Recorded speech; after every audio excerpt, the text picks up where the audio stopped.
السلام علیکم۔ اچھا جی، ابھی پاکستان میں ایگزام ہوئے ہیں مختلف بورڈز کے اندر، تو ان تمام بورڈ کے اندر جہاں بھی ایگزام ہو چکے ہیں اب تک،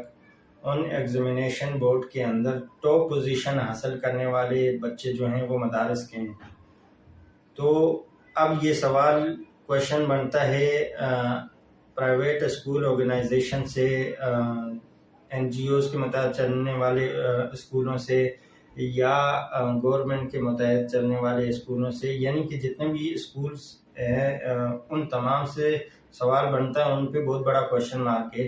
کہ آپ لوگ جن کو ٹارگٹ کیا کرتے تھے، مدارس کو جن کے بارے میں آپ یہ کہتے تھے کہ ان کے پاس دنیاوی تعلیم کے حوالے سے کوئی فیسلٹیز نہیں ہے، یہ دنیاوی تعلیم میں دلچسپی نہیں دیتے، دنیاوی علوم کے حوالے سے یہ بہت کمزور ہیں، ان کو دنیاوی علوم ان کے پاس نہیں ہے، تو وہ آپ کے ہی بورڈ میں آ کر ٹاپ پوزیشن حاصل کرتے ہیں اور آپ لوگ سب ان سے پیچھے رہ جاتے ہیں۔ تو آپ کے اوپر یہ سوال بنتا ہے، اور سب سے پہلے تو آپ لوگوں کو معافی مانگنی چاہیے جو آپ نے ایلیگیشن لگائے تھے ان کے اوپر، مدارس کے اوپر، ان کی ایجوکیشن کے اوپر، تو اس پہ معافی مانگنی چاہیے، اور اپنے آپ کو دیکھنا چاہیے کہ آپ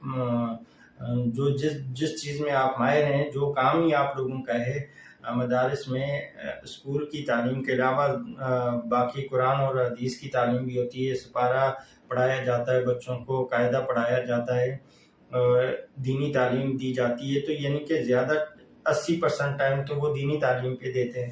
تو وہ وہاں کے بچے آ کر آپ کے ہی ڈپارٹمنٹ میں، آپ کی فیلڈ میں آپ کو پیچھے چھوڑ دیتے ہیں اور ٹاپ پوزیشن حاصل کر لیتے ہیں، تو آپ کی ایجوکیشن پہ سوال بنتا ہے۔